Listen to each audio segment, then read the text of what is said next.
Did you know that Alia sometimes hides her feelings in Russian? Alia did something incredibly bold for Kuze's sake. In the manga, when Kuze and Alia were planning for their debate against Taniyama, Alia asked Kuze if he and Taniyama were on bad terms. Kuze replied that they shouldn't be, and that Taniyama's aggression towards them was something that he had never seen before. Hearing this, Alia started to feel anxious as she saw the confused look on Kuze's face and didn't know how to comfort him. Kuze went on to reveal Taniyama was most likely angry at him because he switched partners from Yuki to Alia. This made Alia believe that she was the reason for all the trouble Kuze was going through, and she began to think that Kuze had to sacrifice some of his relationships with people from his past just to partner with her. Her guilt made her want to do something for him to make up for it. This caused Alia to ask Kuze if there was anything he wanted her to do for him. Jokingly, Kuze said that he wanted her to hug him and whisper kind words in his ear, but Alia took it seriously. Suddenly, Alia got up from her seat and embraced Kuze in her arms, and she would proceed to apologize to him in Russian, while also begging him not to leave her. Did you know that in Re:Zero, the hidden reason why Subaru was allowed to use Roswell's mining rights as a bargaining chip when negotiating the alliance with the Krush camp? In the anime, during their negotiations, Subaru offered a share in Roswell's mining rights on top of the time and place of the White Whale's appearance to Krush as a means of closing the deal between their camps to be allies. The proposal also helped Russell Fellow to convince Krush to agree to the alliance. However, Roswell never told Subaru about the mining rights, or directly gave him permission that he could offer the rights in any negotiations. The truth is, Roswell actually told Rem that she and Subaru were able to use the mining rights in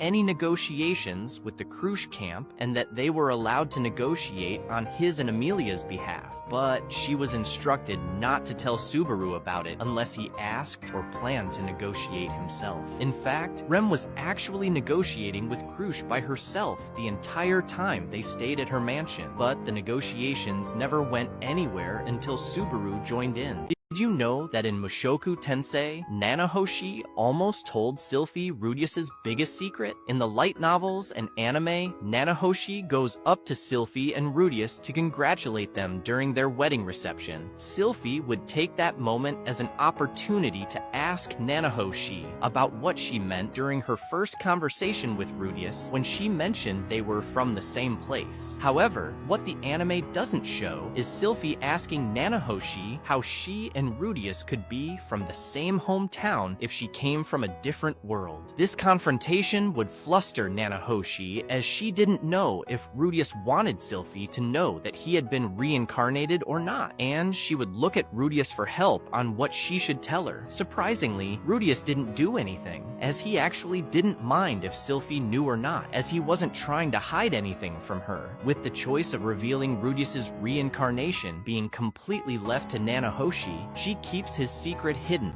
Did you know that Alia sometimes hides her feelings in Russian? Chisaki has the reputation of a hero? In the manga, when Kuze first met Chisaki, he remembered everything he had heard about her. He revealed that her and Masha are actually called the two great beauties of the academy, and that Chisaki boasts a popular reputation among the girls of the academy, while she is feared by most boys. He also reveals that there are many stories about her being a hero around the school, as she has stopped bullying issues by only using brute force, and she single-handedly brought down a group of delinquents by herself. On top of all of that, Chizaki also saved a student who was about to be kidnapped, and she even received a thank you letter for it. Due to her popularity among the student body, partly helped by the fact that she is dating the student council president, and all of the stories of her heroic acts, Chisaki has earned herself a very positive and heroic reputation in the academy, aside from the small group of boys that is scared of her. Did you know that in Re:Zero, Amelia was able to severely injure Reinhard? In the Wrath If story, Subaru decides to not sacrifice himself to save Rem from the shaman's curse, and instead have Beatrice help him fight Ram off. Together, they would defeat Ram, and Subaru would go down a very dark path where he would not care for the lives of people, and would become the founder of a criminal organization called Pleiades. Subaru would become known as the Purge King, as he would lead his organization to unalive over 120,000 people. 2 years later, Subaru would return to the mansion, and he would unalive Roswell so he could take Amelia back to his organization's headquarters, as he believed she would be safer there. However, Lugunica would hear about him unaliving Roswell and would send Reinhard to his headquarters to put an end to him and the organization for good. Once he was there, Reinhard would battle one of Subaru's subordinates. Reinhard would be injured in the battle, but he would win, and afterwards he would run into Amelia. He would plead with her to return to Lugunica with him, but she would refuse. Suddenly, without thinking, she would summon an ice sword that would stab Reinhard, causing him to fall to his knees and severely injuring him. Amelia's trust in Subaru's actions and not wanting to lose him caused her to attack unconsciously, which also caused Reinhard's divine protections to fail, allowing Amelia to land her attack.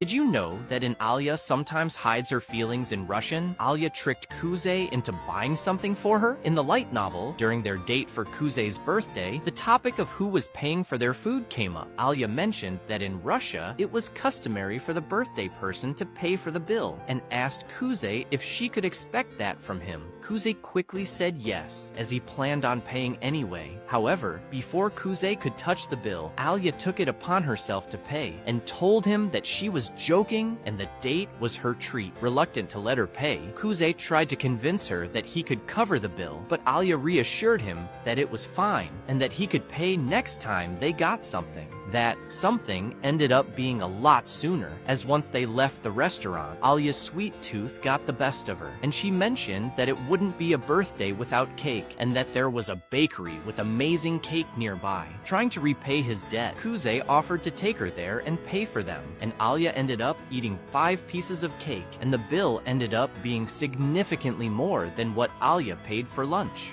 Did you know that in Alia sometimes hides her feelings in Russian? Kuzey actually suffers from depression.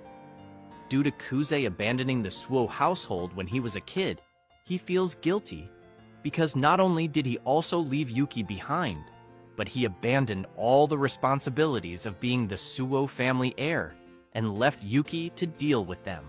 On top of that, he feels like he did all of that for nothing, as he doesn't have any real goals or dreams, and in his mind, he just lives through several meaningless days of life. Because of that, Kuzey initially believed he wasn't worthy of being Alia's partner, as she was someone who was very driven and hardworking, while he was the exact opposite of that.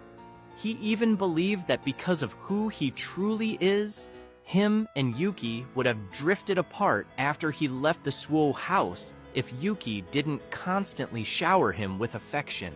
However, despite all of this, Kuzey rarely shows signs of his depression, and normally when he does, it is only around Masha.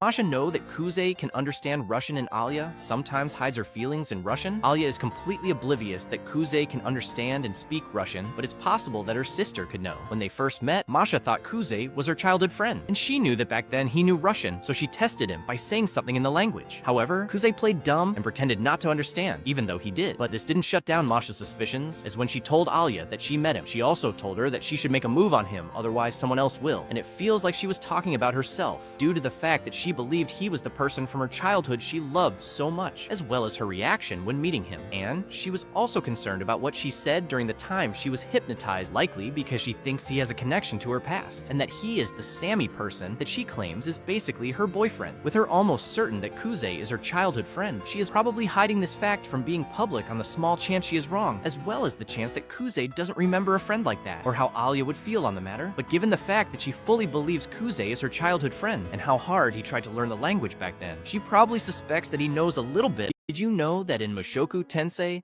Sylphie and Roxy were actually meant to have very different futures? After Rudius became Orsted's subordinate, Orsted revealed to him that the timeline they were living in was originally supposed to be very different, as Rudius was never supposed to exist. This intrigued Rudius, so he asked Orsted what the original fate of his wives were. Orsted revealed to him that Eris was actually supposed to marry Luke,